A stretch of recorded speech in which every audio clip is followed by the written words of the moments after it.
बिस्मिल्लाहिर्रहमानिर्रहीम। Welcome back to machine learning.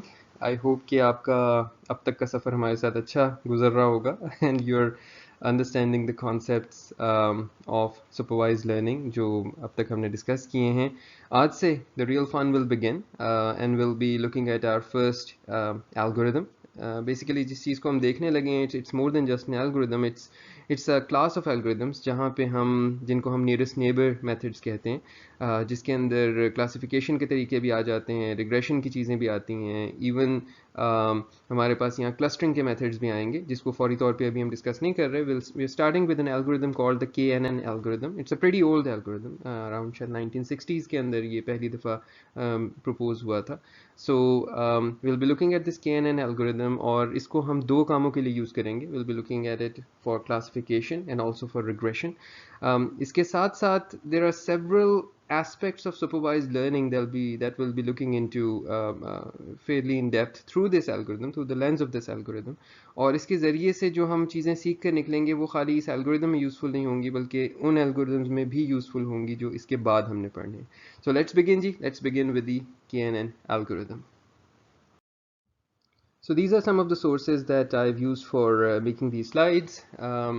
ये specially जो पहले दो हैं इस लिस्ट के अंदर, ये बहुत ज़्यादा यूज़फुल हैं। पहला तो वही है जिनको मैंने इससे पहले भी जिक्र किया था, किलियन वाइनबर्गर के कॉर्नेल के मशीन लर्निंग के लेक्चर्स हैं। इसके अंदर he has around 2 lectures on K nearest neighbors. The ones who are curious amongst you, I would recommend कि आप अपने तौर पर जाके लेक्चर सुने. It's great fun to directly listen to him teaching his class. And secondly, Victor Lavrenko, who's an assistant professor at the University of Edinburgh. इनकी मैंने आपको playlist का link यहाँ पर डाल दिया है. This playlist is about K nearest neighbors, and this is again really interesting. So Victor has this way of explaining things very concisely. So आपको 1 घंटे की छोटी वीडियोस हैं जिसको I think the total time sums up to around an hour, but the amount of volume that he covers in that hour is amazing, and he goes to a lot of depth, but at the same time he remains very intuitive. तो जैसे मैंने आपसे कहा था कि इस course से सिर्फ एक चीज़ ये नहीं है कि आप कुछ चीज़ें सीख रहे हैं, बल्कि I'll also try to point out the resources so that आप अपने तौर पर जो है वो अपनी स्टडी को इसके बाद भी कंटिन्यू कर सकें, या दौरान कोर्स अगर आप ज़्यादा इन डेप्थ जाना चाहते हैं तो आप जा सकें. So these are some of the links that I really value for understanding machine learning. And then there are several other links जो इसके बाद डले हुए हैं. ये वो चीज़ें हैं जिनको मैंने यूज़ किया है for creating these lecture videos. Alright ji, so let's begin. So हम आपको याद होगा कि हमने introductory lectures के अंदर बात की थी कि every machine learning algorithm will start out with certain assumptions. अब जाहिर है मशीन लर्निंग एल्गोरिदम ने मैपिंग क्रिएट करनी है इनपुट फीचर्स के बीच में और आउटपुट लेबल्स के बीच में. यानी given the input features it needs to somehow predict कि आउटपुट का लेबल क्या होना चाहिए. इन क्लासिफिकेशन चाहे हो या रिग्रेशन के केस में वो कंटिन्यूस लेबल होगा, उसने लेबल प्रिडिक्ट करना है, right. So you have your data set D which already has its labels attached with it. So input features हैं, output labels हैं, और वो D जो है सैम्पल हुआ है एक रियल वर्ल्ड डिस्ट्रीब्यूशन P से, और उस D के अंदर नाउ आपने जो टेस्ट डेटा वाला ट्रेनिंग डेटा वाला हिस्सा है उसके अंदर से समहाउ सीखने की कोशिश करनी है कि क्या रिलेशनशिप है between the input features and the output labels. ये क्विक सा मैंने सिर्फ आपको एक ओवरव्यू दिया है जो हम अब तक बातें करते हुए आए. Recap, just very quick recap. Alright, so now this mapping function H, so अब हम जो शुरू कर रहे हैं, this is our, think of it as a hypothesis class, the nearest neighbor methods, that's your hypothesis class. और अब इस hypothesis class की कुछ assumptions हैं, और जो इसकी सबसे main assumption है वो assumption ये है कि similar inputs have similar outputs. अच्छा, अब इस चीज़ की बात ज़रा पहले ना देखें. चीज़ें मैथ्स में जब लेकर जाते हैं तो बाज़ दफ़ा आप लोग कंफ्यूज हो जाते हैं और ये भूल जाते हैं कि बेसिक आइडिया कितना आसान था. So let's try to understand कि हम क्या कह रहे हैं. हम क्या सिर्फ ये रहे हैं कि मिसाल के तौर पर मेरे पास कुछ पेशेंट्स हैं जिनको डॉक्टर डायग्नोज कर चुका है उनके सिम्टम्स की बेस के ऊपर कि इनको क्या बीमारी है. सो लेट्स से 10 15 20 पेशेंट्स बैठे हुए हैं और डॉक्टर साहब भी बैठे हुए हैं, और उन्होंने उनके सिम्टम्स जो हैं वो देखकर और उनको कोई ना कोई बीमारी प्रिडिक्ट की है, और वो बीमारी वो डायग्नोज कर दी है उन्होंने.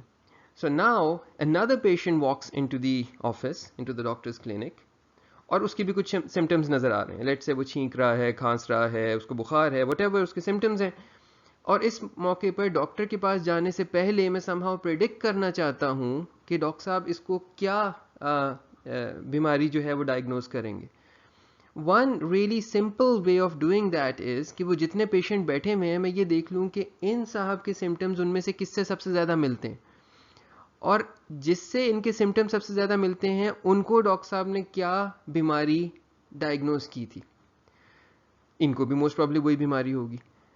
That's the basic assumption of the K nearest neighbor algorithm. इसका basic idea ये है कि similar inputs या similar features की similar outputs यानी similar labels होते हैं. So similar feature values yield similar outputs. For example, एक जैसे marks होंगे दो students के तो शायद उनके grade भी एक जैसे होंगे. एक जैसे grades होंगे तो शायद उन्हें job भी एक जैसी मिलेगी.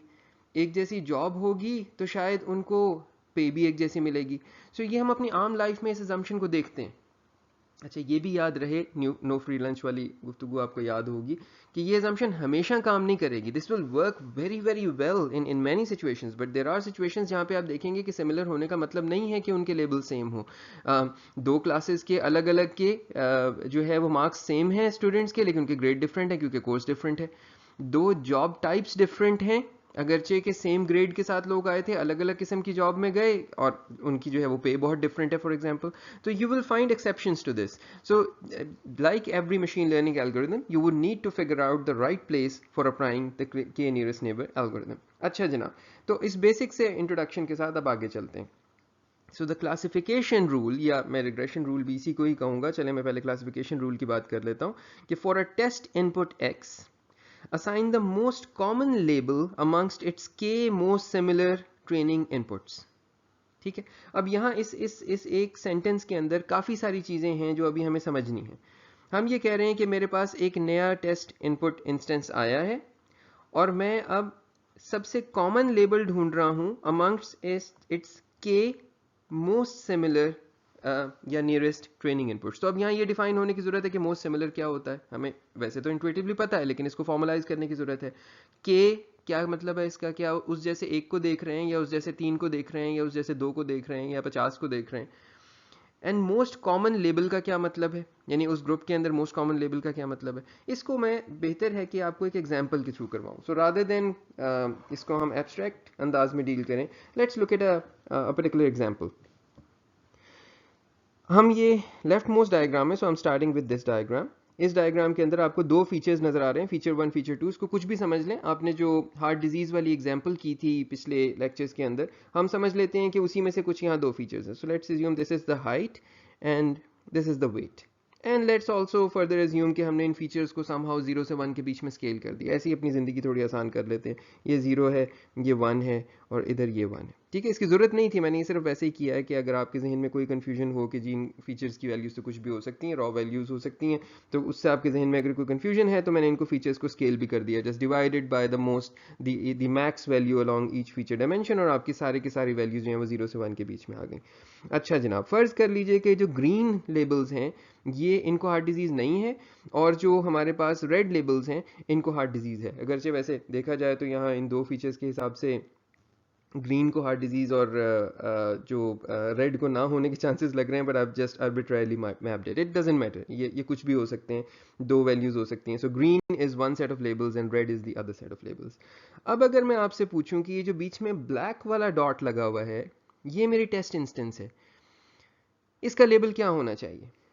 तो इस मौके पर आप देख सकते हैं कि प्रॉबेबली इसका लेबल, क्योंकि this is kind of in the middle of red and a green, लेकिन ये ग्रीन से बहुत करीब है, so there is a high probability कि शायद इसका लेबल वही होगा जो ग्रीन वाले का होगा, क्योंकि ग्रीन से बहुत करीब है.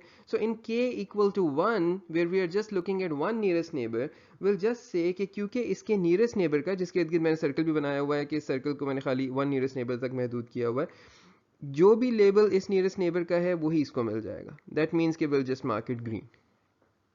ठीक हो गया. सो this is the 1NN algorithm. आपने आकर सिर्फ ये देखा कि पूरे के पूरे टेस्ट डेटा के पूरे के पूरे ट्रेनिंग डेटा के अंदर सबसे क्लोजेस्ट मैच इनपुट्स का किसके साथ है आपकी टेस्ट इंस्टेंस से, और जिसका सबसे ज़्यादा क्लोजेस्ट मैच आपको मिल गया आपने उसी का लेबल इसको असाइन कर दिया. This is 1NN. अब यहाँ मसला ये होता है कि फ़र्ज़ करें कि ये जो वन इनपुट थी जिसका मैंने इसको लेबल दे दिया है, फ़र्ज़ करें ये नॉइज़ी होती है, अगर या ये पॉइंट ब्लैक पॉइंट थोड़ा सा नीचे करके होता, बिल्कुल थोड़ा सा रेड के करीब होता, तो इसका लेबल चेंज हो जाता। तो हम आगे जाकर देखेंगे कि 1NN के अंदर हमारी जो आउटपुट है वो ट्रेनिंग डेटा के अंदर थोड़ी थोड़ी चेंजेस लाने से भी बहुत तेज़ी से बदल जाएगी, क्योंकि जाहिर है वो एक नेबर पे खाली रिलाय कर रही है। तो हम इसको थोड़ा सा ज़्यादा रोबस्ट करने के लिए, थोड़ा सा ज़्यादा कॉन्फिडेंट करने के लिए अपने रिस्पॉन्स को, हम ज़्यादा वैल्यूज़ के ऊपर एवरेज लेते हैं। Like for example you see here k is equal to 3। अगर हम k इज इक्वल टू 1 की जगह 3 पर ले जाएं, तो अब हमने सबसे पहले इस ब्लैक के सबसे क्लोजेस्ट 3 इंस्टेंसेस ढूंढने हैं पूरे के पूरे ट्रेनिंग डेटा के अंदर। और ये आपको ये जो सर्कल लगा नजर आ रहा है, इसके अंदर नजर आ रहा है कि ये 3 इंस्टेंसेस हैं जो इससे सबसे करीबी हैं। इन 3 में से जो सबसे फ्रीक्वेंट है, इन 3 में से जो सबसे ज्यादा फ्रीक्वेंट क्लास है, आपने उस क्लास का लेबल उठाकर इस ब्लैक को लगा देना है। So now you can see कि इस केस में अब जो सबसे ज्यादा फ्रीक्वेंट क्लास है वो ग्रीन नहीं है बल्कि रेड है। So in this case it's going to get a red label. ठीक है, ये चीज समझ में आ रही है आपको? सो बाय द वे हम k को 2 भी कर सकते थे, कोई ऐसा मसला नहीं था, लेकिन यहाँ पर बाइनरी क्लासिफिकेशन हो रही है। बाइनरी क्लासिफिकेशन में अगर आप even number of case use करेंगे तो आपके टाइज आने के बहुत चांसेस हैं कि आपके टाइज आएंगे। तो लिहाजा हम अक्सर कोशिश करते हैं कि बाइनरी के अंदर ऑड नंबर्स यूज करें, लेकिन ये वाली टेक्निक मल्टी क्लास क्लासिफिकेशन में नहीं चलेगी। फर्स्ट करें क्लासेस ही 3 हो, तो उसमें 3 में भी टाई आ सकते हैं कि तीनों क्लासेस का एक एक मेंबर जो है मेरा नियरेस्ट नेबर है। तो हम आगे जाकर देखेंगे कि टाइज को ब्रेक किस तरह से करते हैं।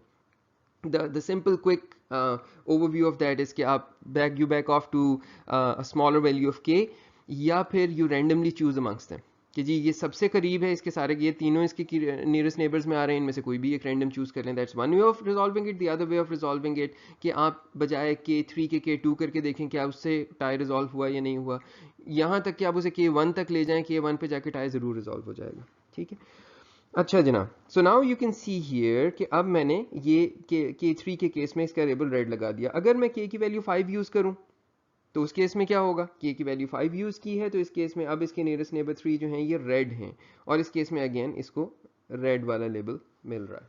ठीक है, तो ये चीज़ होपफुली आपको समझ आ गई होगी इस पॉइंट तक कि the basic idea of k nearest neighbours is super simple. इसमें कोई कॉम्प्लिकेशन नहीं है, कोई मुश्किल बात नहीं है। आपको यहाँ तक अब ये भी समझ आ गया होगा कि जब हमने ये कहा था द मोस्ट कॉमन लेबल, तो इसका मतलब क्या है, यानी इन जो k नियरेस्ट नेबर्स हैं इनमें जो सबसे ज़्यादा लेबल सबसे कॉमन आपको मिल रहा है वो आपने लेबल असाइन करना है। और मोस्ट सिमिलर का मतलब क्या है? इसका मतलब ये है कि जो इससे नियरेस्ट है। अच्छा, अब ये नियरेस्ट निकलेगा कैसे? इस डिस्टेंस को हमने फॉर्मलाइज करना है, ये अभी हमने नहीं किया, अभी तो हम ऐसे ही हैंड वेविंग कर रहे हैं कि इससे करीब ये लग रहे हैं। ये डिस्टेंस क्या है ये हमने आगे जाकर बहुत तफसील से देखना है कि डिस्टेंसेस यहाँ पर क्या क्या यूज हो सकते हैं। ऑलराइट, सो अब इसकी डेफिनेशन को थोड़ा सा फॉर्मल कर लेते हैं। अभी तो हमने थोड़ा सा इसको इनफॉर्मली ही डिस्क्राइब किया था। So let's formalise the definition. Assume x to be our test point, and again x could be a vector. X to be our test point. Let's denote the set of the k nearest neighbors of x as s sub x. ठीक है, मैं इसको s x कहूँगा इसके बाद। So s sub x जो है ये मेरे वो पॉइंट्स हैं जो कि सारे के सारे जो इसके k nearest neighbors हैं। ठीक हो गया? So पॉइंट x है, मैं यहाँ कहीं थोड़ा सा इसको बना भी देता हूँ। ये मेरा पॉइंट x है जिसके बारे में क्वेश्चन है, और सेट x के अंदर इसके k नियरेस्ट नेबर्स पड़े हुए हैं, k नियरेस्ट नेबर्स पड़े हुए हैं, और मैं इनको अच्छा होता कि किसी और कलर से दिखा देता। So let me just make these green. The k nearest neighbours को मैं ग्रीन कर देता हूँ, और इसके अलावा जितने पॉइंट्स हैं यहाँ पर मैं उनको आई डोंट नो ब्लू कर देता हूँ। ठीक है, ये इसके k नियरेस्ट नेबर्स नहीं है। ठीक हो गया? So now let's look at the maths of the definition. All right. So formally, your set Sx is defined as k. Sx is a subset of D. Obviously, ये सारे के सारे data points का subset होगा such that इसकी cardinality k है. ठीक है? So ये k points है ना, तो k points का set है. And the distance, so for all x bar y bar belonging to D, जो कि Sx में नहीं है, ये वो सारे के सारे point हैं जो कि हमारे डेटा में तो हैं लेकिन ये हमारे उस के नेबर्स के सेट में नहीं है। The distance X X bar of these points जो कि उसके अंदर नहीं है, the distance X X bar of these points is greater than और equal to the maximum distance of any point which is in this set as x इनका distance इससे बड़ा है। सो अब ये जो पूरी की पूरी चीज़ में हम कह रहे हैं, अगर मैं इसको आसान वर्ड्स में कहना चाहूँ तो मैं सिर्फ ये कह रहा हूँ, every point that is in D but not in S x is at least as far away from x as the furthest point in S x. इस पर अपने आप को बेशक वीडियो पॉज करके कन्विंस कर लें, ठीक है। एक दफ़ा अगर मैं दोबारा दोहरा दूँ, आपका सेट एस एक्स आपके के नियरेस्ट नेबर्स का सेट है, ठीक है। तो ये सेट फिर किन चीज़ों को फुलफिल करेगा? ये सबसेट होगा आपके डेटा सेट का, obviously this is a subset of your data set, और इसकी कार्डिनैलिटी के है, यानी इसमें के पॉइंट्स हैं, और इसके अंदर हर पॉइंट का जो डिस्टेंस है मेरे पास for all points, sorry for all points जो कि डेटा में हैं लेकिन इस सेट में नहीं है, उनका डिस्टेंस ज़्यादा है या इक्वल है मैक्स डिस्टेंस से जो किसी भी पॉइंट का है विद इन दिस सेट, ठीक है। It's a I know it's a mouthful, it's a more difficult way of saying a very simple thing कि nearest neighbors का या के nearest neighbors का एक set बनाकर मुझे दे दो but for defining it more formally and making sure कि हम आगे जाकर इसको use कर सकें, we need to go into these elaborate details. अच्छा जनाब, so now we define the classifier h as a function returning the most common label in this set Sx. जो आपका nearest neighbors का set आ गया है, h of x is basically the mod, the most frequent label in this y, so y double dash is your label. और इसमें ये सिर्फ mod ले रहा है लेबल्स के ऊपर for all elements x double bar y double bar जो कि एस एक्स के अंदर है, ठीक है। सो मॉड जो है वो आपके मोस्ट फ्रीक्वेंट को यहाँ पर चूज कर रहा है, ठीक है। आई होप के it's making sense and it's simple enough. अच्छा, सो अब वो वाला पॉइंट भी देख लेते हैं। अगर आपके पास ड्रॉ आ जाए, यानी फॉर एग्जांपल आपने इवन नंबर लिया हुआ था और उसमें ड्रॉ आ गया, दो कह रहे हैं एक क्लास है, दो कह रहे हैं दूसरी क्लास है, तो फिर क्या करेंगे? या तो आप के को रखेंगे ऑड, और नहीं तो फिर दूसरी सूरत ये हो सकती है कि जब भी ड्रॉ आ जाए इवन के ऊपर तो k minus one N N find करके उसका आंसर रिटर्न कर दें। सो आपने के एन एन किया है, अभी लेट से 4nn किया है, 4nn में ड्रॉ आ गया, 2 का ड्रॉ आ गया, तो आप आंसर 3nn का रिटर्न करें, एक नीचे बैक ऑफ करके कर दें, और 3nn में ड्रॉ आ नहीं सकता because it's an odd number, ठीक है। तो ये दोनों तरीकों से आप सॉल्व कर सकते हैं, या रखें इसको ऑड, या अगर ऑड, यही हम आमतौर पे करते हैं, लेकिन अगर ऑड नहीं रखना चाहते, इवन फॉर सम रीजन आप रख रहे हैं, तो उस केस में you can always back off to the lower number, ठीक है जी। I hope everything is clear up to this point. अच्छा जनाब, सो अब क्लासीफायर्स के बारे में एक बहुत इंटरेस्टिंग कॉन्सेप्ट होता है which is called the decision boundary. So the decision boundary is basically a boundary जो कि एक क्लास और दूसरी क्लास या मुख्तलिफ क्लासेस के बीच में डिवाइड कर रही होती है, कि उसके एक तरफ जो है वो क्लासेस कुछ और होंगी, दूसरी तरफ कुछ और होंगी। इस कॉन्सेप्ट को हम यहाँ से समझने की कोशिश करते हैं, और साथ ही साथ हम ये देखेंगे कि के एन एन की डिसीजन बाउंड्री किस तरह की होती है। By the way, just a spoiler here, KNN की decision boundary is really reflective of a very powerful algorithm, जो कि हम आगे जब जाएंगे और दूसरे algorithms को देखेंगे तो हम बड़ा मिस किया करेंगे कि काश हमें वैसी decision boundary मिल सके जैसी KNN की decision boundary होती है। But anyhow, let's first look at what a decision boundary is. यहाँ पर हम एक बहुत सिंपल सी एग्जांपल देख रहे हैं, और हम ये एज्यूम कर रहे हैं इस पॉइंट पर कि हमारा k जो है वो इक्वल टू 1 है, ये हम एज्यूम कर लेते हैं। अगर k is equal to 1 assume कर लें, और मेरे पास ये जो आपको बना हुआ नज़र आ रहा है, फ़र्ज़ करें ये दो फीचर्स की वैल्यूज़ हैं, there is a feature 1 here and there is a feature 2 here, और मेरे ट्रेनिंग डेटा में सिर्फ दो इंस्टेंसेस हैं, एक ये ब्लू ट्राइंगल और एक ये रेड सर्कल, दो मेरे पास लेबल्स हैं सिर्फ, और मेरे पास कुछ नहीं है। इस टेस्ट डेटा के, इस ट्रेनिंग डेटा के ऊपर मैंने वैल्यूज़ असाइन करनी है अपने टेस्ट डेटा को, जो यहाँ पर ये क्वेश्चन मार्क से इंडिकेट हुआ है। सो अब अगर मैं आपसे पूछूं कि ये जो ऊपर वाला क्वेश्चन मार्क है, इसको क्या वैल्यू मिलनी चाहिए, तो यू कैन सी कि k is equal to 1 nearest neighbour की वैल्यू जो है वो ब्लू ट्राइंगल है, so therefore this will become a blue triangle. और ये जो दूसरा वाला है, because it's closer to the red circle, so it's going to become a red circle, ठीक है। अच्छा, फ़र्ज़ करें मेरे पास यहाँ भी कोई एक चीज़ हो, टेस्ट डेटा पॉइंट हो, ये भी रेड सर्कल बनेगा, यहाँ पर भी रेड सर्कल बनेगा, यहाँ पर भी red circle. By the way, जो सिर्फ थिक वाला रेड सर्कल है ना, वो सिर्फ ट्रेनिंग डेटा है, बाकी सब ये टेस्ट डेटा पॉइंट्स हैं, ये ट्रेनिंग में नहीं मैं शामिल कर रहा हूँ इनको, ठीक है। इसका भी रेड सर्कल बनेगा all the way somewhere to the middle, to this point, जो कि मिडवे है between the red circle and the blue triangle. जैसे ही मैं इस पॉइंट से क्रॉस करूंगा, साथ ही टेस्ट डेटा पॉइंट्स अगर यहाँ पर कोई हैं, अगर यहाँ पर कोई टेस्ट डेटा पॉइंट है, यहाँ पे कोई टेस्ट डेटा पॉइंट है, यहाँ पे कोई टेस्ट डेटा पॉइंट है, तो उन टेस्ट डेटा पॉइंट्स की वैल्यू बदल जाएगी, उनको जो असाइनमेंट होगी वो चेंज हो जाएगी। तो अगर हम इस चीज़ को देखें तो असल में this acts like a line, कि इस लाइन के एक तरफ जितने पॉइंट पड़े हुए हैं, बाय द वे मैंने ये नाप के नहीं बनाई है, अपने तौर पे नाप लीजिएगा, रफली मैंने ये लाइन लगा दी है बीच में. So this should be Midway between the two training instances. तो इस लाइन के एक तरफ एक लेबल होगा और दूसरी तरफ के पॉइंट्स का दूसरा लेबल होगा, और ये चाहे वो पॉइंट्स यहाँ हों, यहाँ हों, यहाँ हों. अच्छा, बाय द वे लाइन के ऊपर के लेबल, अगर कोई चीज़ एग्जैक्टली लाइन के ऊपर आ जाती है उसका लेबल क्या होगा? बिल्कुल फर्ज कीजिए कि ये पॉइंट एग्जैक्ट आ गया. वैसे तो यू कैन सी कि this is not a very high probability thing unless कि ये पूरी डोमेन ही बहुत डेंसली फिल हुई हुई है. लेकिन अगर कोई आ जाता है तो क्या होगा? अगर कोई आ जाता है तो उस केस में उसका इक्वल डिस्टेंस निकल आएगा. उसका जो वन नियरेस्ट नेबर होगा वो दो में से कोई एक, यानी दोनों इक्वल डिस्टेंस के ऊपर है, यानी उस उतने ही एग्जैक्ट फासले के ऊपर ब्लू ट्राइंगल भी है जितने फासले के ऊपर रेड सर्कल भी है. तो in that case you don't have a preference, like it's the same both ways. तो you'll flip a coin and you'll choose one of them. इस केस में तो कोई मसला ही नहीं है. हाँ, अगर आप हायर वैल्यूज ऑफ के साथ ये काम कर रहे होते और वो उसमें आता तो वो हमने टाइज ब्रेक करने का तरीका इससे पहले सीख लिया. लेकिन अगर के वन के ऊपर ऐसी कोई टाई आ जाए कि दोनों पॉइंट एक ही जगह पे एक ही फासले के ऊपर पड़े हुए, तो दैट मीन्स, अब इसकी थ्योरी भी तो देखें ना, कि इसका मतलब है कि इससे इतना ही सिमिलर एक लेबल है और जितना सिमिलर दूसरा लेबल है. तो जाहिर है at this point there is no preference, it's both are the same. ठीक है जनाब.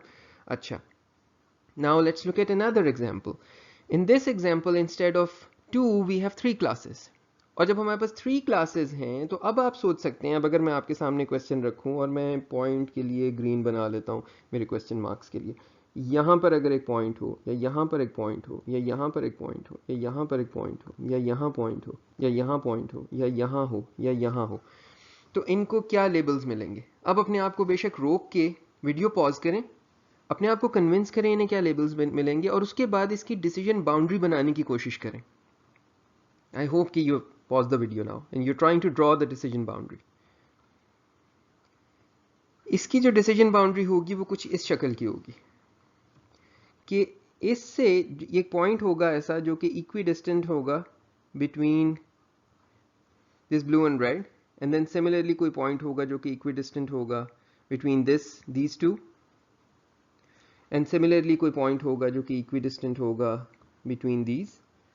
And the same goes for everything in the middle, कि कोई ऐसी जगह आएगी जहां पे इक्वल डिस्टेंस की वजह से, अगर यहां पर एक पॉइंट है तो ये इक्वल डिस्टेंस पे है तीनों से, and it will just eight this point आपको रैंडमली चूज करना पड़ेगा. लेकिन इससे थोड़ा सा ऊपर राइट पे चले जाएंगे तो ब्लू ट्राइंगल है, थोड़ा सा ऊपर लेफ्ट पे चले जाएंगे तो हमारे पास ये ब्लैक स्क्वायर है, और थोड़ा सा नीचे आ जाएंगे तो this is a red circle.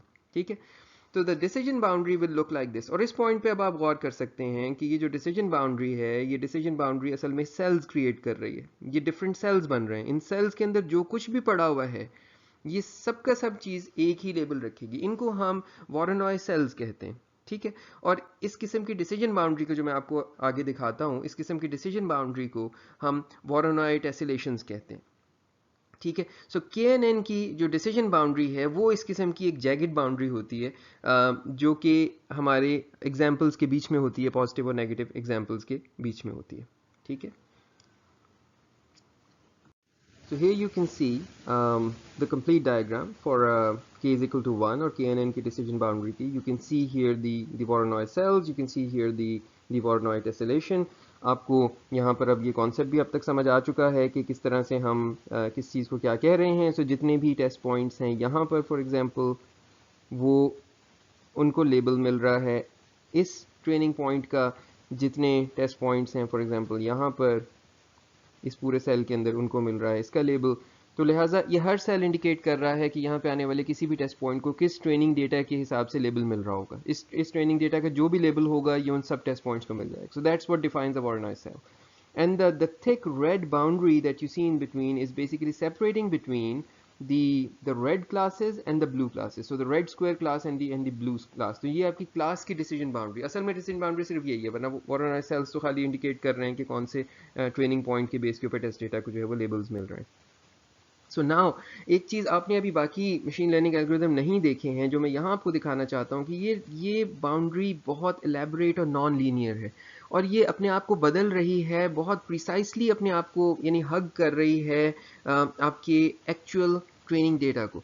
That's a really powerful thing. ये वो चीज़ होगी जब हम बहुत से ऐसे एल्गोरिदम पढ़ेंगे like logistic regression and the perceptron and even the simple linear SVM, जिसके अंदर हम ये देखेंगे कि ये बाउंड्री सिर्फ एक सीधी लाइन हो सकती है, और सीधी लाइन हमेशा बहुत अच्छी डिवीजन नहीं करती है हमारे क्लासेस के बीच में, और वहाँ हमारी मजबूरी होती है ऐसे सीधी लाइन करना, और कुछ हमें फिर इंटरेस्टिंग ट्रिक्स करने पड़ते हैं उसको सीधी लाइन को किसी तरह से नॉन लीनियर करने के लिए.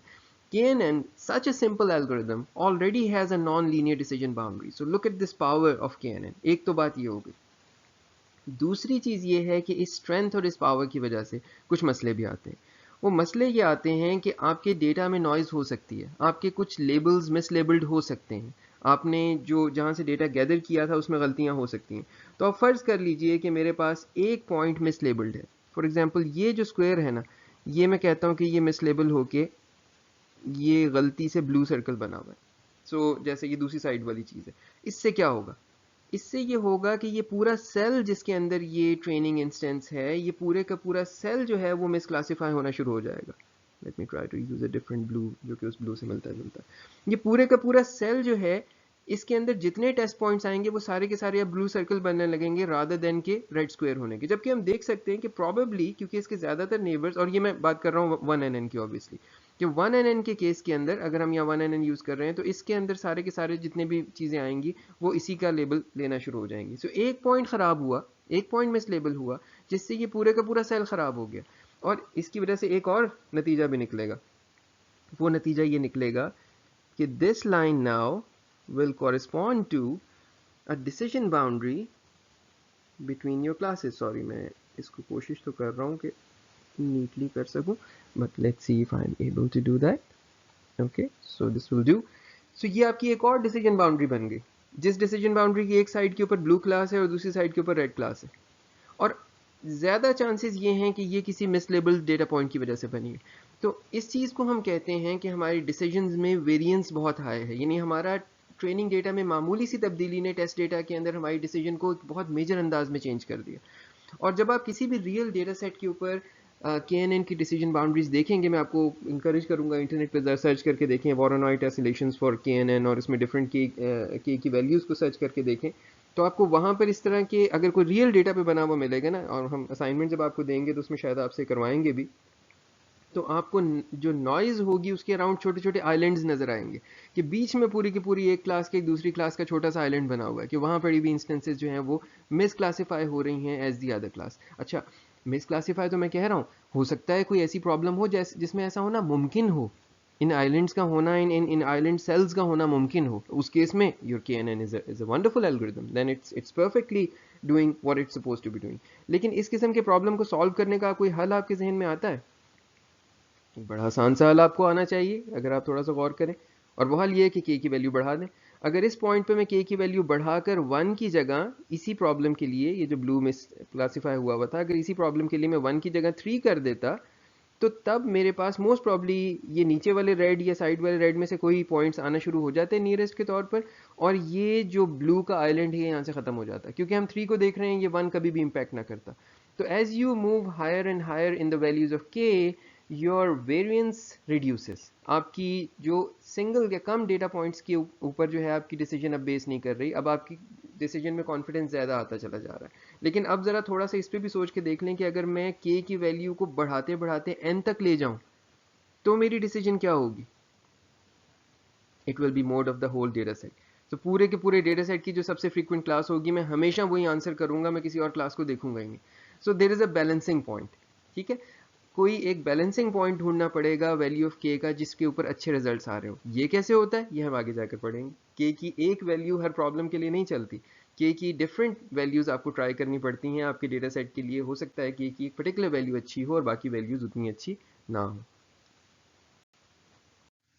अब हम KNN एल्गोरिदम की कुछ प्रॉपर्टीज़ को देख लेते हैं, सम रियली इंपॉर्टेंट प्रॉपर्टीज़. इसमें ये याद रहे कि ये प्रॉपर्टीज़ आपको अभी मेरे इस स्लाइड के बाद जितनी समझ आएंगी, इससे कहीं ज़्यादा बेहतर आपकी इनकी समझ डेवलप होती जाएगी जैसे जैसे हम सेमेस्टर में आगे बढ़ेंगे, and will be looking at other algorithms, because some of these properties will really become crystal when you'll compare KNN with other algorithms which you have not studied yet. मैं उनका जिक्र अभी कर दूंगा, और वो जब उनको पढ़ेंगे तो at that point you will realize कि KNN की how it really compares in terms of these properties with those algorithms. ठीक है, so let's begin. It's a supervised algorithm, we know that. At the same time, it's what we call a non-parametric algorithm. ठीक है, इसका क्या मतलब है? KNN के अलावा जो आप एल्गोरिदम्स देखेंगे उनमें से बहुत से एल्गोज ऐसे हैं, just like your base line of algorithms, जो कि अंडरलाइंग डिस्ट्रीब्यूशन के बारे में एक प्रोबेबिलिटी डिस्ट्रीब्यूशन क्रिएट करते हैं. दे create a belief about the underlying distribution. यानी फॉर एग्जांपल उन्हें जब ये कहा जाता है कि ये पर्टिकुलर फीचर्स आ रहे हैं, इसका लेबल क्या होगा, तो वो प्रोबेबिलिटी निकालने की कोशिश करते हैं कि जो कुछ उन्होंने ट्रेनिंग डेटा से सीखा होता है, they have learned a probability कि अगर इस किस्म के फीचर्स हैं तो there is a high probability कि उस किस्म की लेबल होंगे, उस किस्म के फीचर्स हैं तो इस किस्म के लेबल्स होंगे. वो एक प्रोबेबिलिटी डिस्ट्रीब्यूशन सीख रहे होते हैं. So they create a probability distribution of their own. As opposed to that, KNN does nothing like that. वो सिंपली कंपेयर करता है आने वाली इंस्टेंस को उन इंस्टेंसेस के साथ जो कि आपके ट्रेनिंग डेटा के पहले से पड़ी हुई है. कोई प्रोबेबिलिटी डिस्ट्रीब्यूशन क्रिएट नहीं कर रहा, ना यहाँ पर ये कोई प्रोबेबिलिटी सीख रहा है. ठीक है, और ना ही कोई अंडरलाइंग डिस्ट्रीब्यूशन के बारे में अजम्पशंस ले रहा है कि ये जहाँ से आपका डेटा आ रहा है वो किस किस्म की डिस्ट्रीब्यूशन से आ रहा होगा. आप ये भी देखेंगे एल्गोरिदम्स के अंदर कि इस किस्म की अजम्पशंस भी होंगी. फॉर एग्जांपल हम रिग्रेशन के जो एल्गोरिदम्स डिफरेंट करेंगे, लॉजिस्टिक रिग्रेशन करेंगे या अदर लीनियर एल्गोरिदम्स करेंगे लाइक परसेप्ट्रॉन, तो उसमें भी हमारी कुछ अजम्पशंस होंगी डेटा किस किस्म की जगहों से आ रहा है. हमारे बेस के एल्गोरिदम्स में हमारी अजम्पशंस होंगी कि डेटा किस किस्म की डिस्ट्रीब्यूशन से आ रहा है, बल्कि बड़े इलेबोरेट किस्म की हम डिस्ट्रीब्यूशंस चूज़ किया करेंगे वहाँ पर. यहाँ ऐसी कोई अजम्पशन नहीं है. सिमिलरली यहाँ पर कोई पैरामीटर्स नहीं है जो आपको ट्रेन करने पड़ रहे हैं, और ये वाली चीज़ वाकई आपको समझ में आएगी जिस वक्त मैं आपको लीनियर या लॉजिस्टिक रिग्रेशन और बेस पढ़ाऊंगा, कि वहाँ पर आप देखेंगे देयर आर एक्चुअल पैरामीटर्स जिनको आप ट्रेन करते हैं to learn about the underlying probability distribution कि किस किस किस्म की. So like think of an equation, a parametric equation. That equation will basically be telling you कि आपकी क्लासिफिकेशन बाउंड्री किस तरह की होनी चाहिए, आपके पॉइंट्स कहाँ पर होने चाहिए. इस किस्म की चीज़ें हम कहीं इक्वेशन ऑफ लाइन सीख रहे होंगे, कहीं कुछ और सीख रहे होंगे. यहाँ पर कोई ऐसी चीज़ नहीं हम सीख रहे. सो पैरामीटर्स वो चीज़ होते हैं जो मॉडल्स को प्रिडिक्शन करने में हेल्प करते हैं, उनको हम पैरामीटर्स कहते हैं. KNN के कोई पैरामीटर्स नहीं है. देन व्हाट अबाउट K भी तो एक चीज़ है, K की डिफरेंट वैल्यूज हो सकती हैं. So K is what we call a hyper parameter. Hyper parameter वो चीज़ होता है जो लर्निंग या प्रिडिक्शन प्रोसेस में हेल्प करता है. यानी आपने K1 किया और उसकी एक सर्टन सेट ऑफ प्रॉपर्टीज़ हैं और उसकी एक सर्टन लर्निंग का अंदाज है या प्रिडिक्शन का अंदाज है, लेकिन ये उस तरह का पैरामीटर नहीं है जिस तरह के पैरामीटर्स हम आगे जाकर देखेंगे. कि फॉर एग्जांपल आप यही समझ लीजिए कि एक इक्वेशन ऑफ लाइन है, उस इक्वेशन ऑफ लाइन के अंदर जो डिफरेंट वेट्स होते हैं जो लाइन की के इंटरसेप्ट्स को कंट्रोल करते हैं, लाइन की ओरिएंटेशन को कंट्रोल करते हैं कि उसको चेंज करेंगे तो लाइन रिवॉल्व होना शुरू हो जाएगी, ऊपर चली जाएगी, नीचे चली जाएगी, दाएं चली जाएगी, बाएं चली जाएगी. इस किस्म की डिसीजन बाउंड्री को कंट्रोल करने वाले जो नॉब्स हैं वो यहाँ कोई नहीं लगे हुए. यहाँ एक नॉब है आपके पास के की वैल्यू क्या रखनी है, लेकिन वो नॉब के की हर वैल्यू के लिए बहुत एक सेट प्रॉपर्टीज हैं जो उसके साथ आ जाती हैं. So this is what we call a hyper parameter. So ये आपको एक अच्छी चीज़ है कि यहाँ पर एक हाइपर पैरामीटर की एग्जांपल मिल रही है. अगले लेक्चर्स में जैसे जैसे हम बाकी एल्गोस करेंगे आपको समझ आता जाएगा कि how this is so different from the parameters जो कि हम यूज़ करेंगे, जिसकी मैंने आपको एग्जांपल्स दे दी. ठीक है, और इस हाइपर पैरामीटर की वैल्यू चूज़ करने को हम हाइपर पैरामीटर ट्यूनिंग कहते हैं. वो भी हम अभी जाकर थोड़ा आगे देखते हैं कि किस तरह से हाइपर पैरामीटर ट्यूनिंग की जाती है. अच्छा, सो KNN एल्गोरिदम बोथ क्लासिफिकेशन और रिग्रेशन दोनों के लिए यूज़ किया जाता है. सो क्लासिफिकेशन में तो आपने देख लिया कि you just choose the most frequent class label. आपके K नियरेस्ट नेबर्स के अंदर जो सबसे कॉमन लेबल होता है वो चूज़ कर लेते हैं. रिग्रेशन भी बहुत आसान है. आपने K नियरेस्ट नेबर ढूंढे और उनकी जो लेबल की वैल्यू थी, बिकॉज रिग्रेशन है ना, तो यहाँ पे आपके लेबल्स की जो है वो रियल वैल्यूड वैल्यूज होंगी. ठीक है ना, तो आपने उन रियल वैल्यूड वैल्यूज का एवरेज ले लिया. That's one way. मेरे K नियरेस्ट नेबर, मेरे 5 नियरेस्ट नेबर्स जो हैं उन सब की जो लेबल्स हैं, यानी जो रियल वैल्यूड आउटपुट्स हैं, हाइट्स हैं, वेट्स हैं, कोलेस्ट्रॉल लेवल्स हैं, व्हाटएवर, मैंने उन सब का एवरेज लेके कहा कि ये मैं इस डेटा पॉइंट को असाइन कर देता हूँ. That's one way of doing that. Another way of doing that is कि आप एवरेज की जगह वेटेड एवरेज कर लें. मैंने आगे एक एग्जांपल भी करनी है, अगर आप थोड़े इसमें अभी कच्चा ये समझ आ रहा है तो कोई ऐसी बात नहीं, मैंने इसकी एक एग्जांपल भी आपको करवानी है. सो वेटेड एवरेज का मतलब ये है कि जो नेबर मेरे जितना करीब है मेरे नियरेस्ट नेबर्स में से, लेट्स से मेरे 20 नियरेस्ट नेबर्स में देख रहा हूँ, ये 21 नियरेस्ट नेबर्स देख रहा हूँ, the ones who are closer probably are a better approximation for the label. हमारी assumption की बेस पे कि जो नियर होता है वो उतना ही मुझ जैसा होता है, सिमिलर होता है. So near is similar. तो यहाँ पर हम ये भी कर सकते हैं कि करीब वाले को ज़्यादा वेट दें और दूर वाले को कम वेट दें, और we can use this weight of w is equal to 1/d, where d is the distance from x, x मेरा पॉइंट है जिसको हम लेबल लगाना चाह रहे हैं. सो ये वेटेड एवरेज का तरीका भी यूज़ हो सकता है. सो KNN रिग्रेशन के अंदर सिंपल रिग्रेशन भी हो सकती है, यानी सिंपल एवरेजेस भी हो सकती हैं amongst the k nearest neighbours, या वेटेड एवरेजेस भी हो सकती हैं weighted by their distance from my test data point.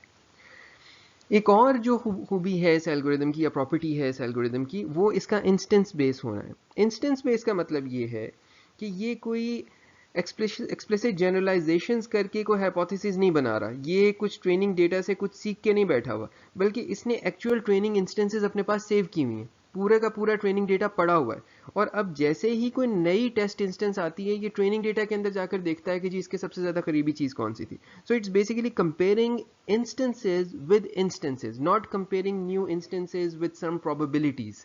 ये नहीं कर रहा, ठीक है ना. जैसे फॉर एग्जांपल मैं आपसे ये कहूँ कि आपके पास कहीं हेड्स और टेल्स की लेबल्स लगे होने थे किसी चीज़ के अंदर, कॉइन टॉसेस के ऊपर, और KNN का तरीका ये होगा कि ये उन इवेंट्स की इनपुट्स के साथ कंपेयर करके देखेगा कि लेबल हेड होना चाहिए या टेल, जबकि एक दूसरा एल्गोरिदम हो सकता है कि प्रोबेबिलिटी कैलकुलेट करके बैठा हो कि हेड की कितनी होती है, टेल की कितनी होती है, और उस हिसाब से नए आने वाले इंस्टेंस को लेबल लगा रहा हो. तो यहाँ पे it's just comparing instances with instances. इसका फ़ायदा क्या है, ये नए और अनसीन डेटा पे बड़े आराम से अडेप्ट हो जाता है.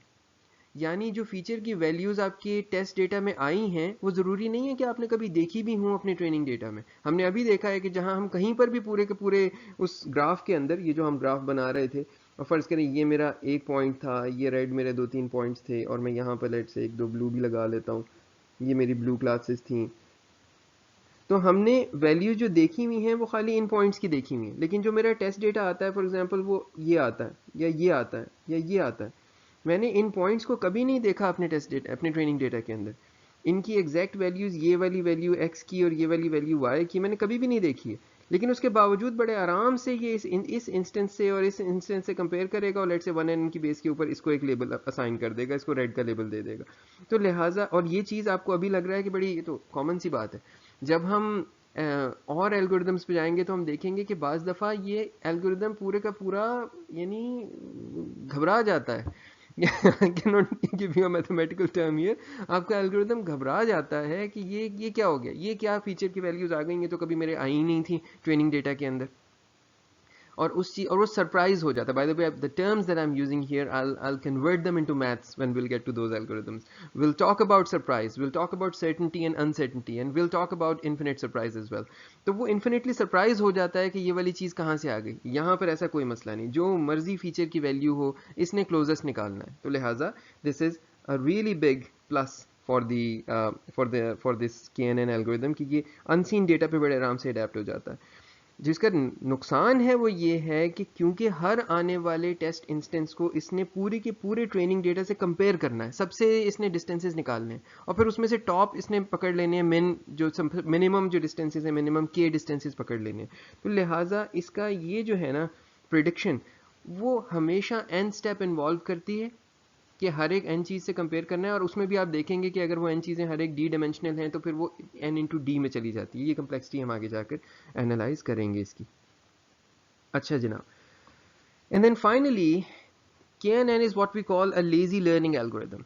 सो ये अपनी कंप्यूटेशंस को डिले करता है उस वक्त तक जब तक आप इससे कोई क्वेरी नहीं पूछ लेते. यानी आप इसको ट्रेनिंग डेटा देंगे ना, ये रख लेगा अपने पास, उसको जिस भी फॉर्म में वेक्टर बना के जो कुछ करके रख लेगा, कोई ट्रेनिंग नहीं करेगा. There is no training phase.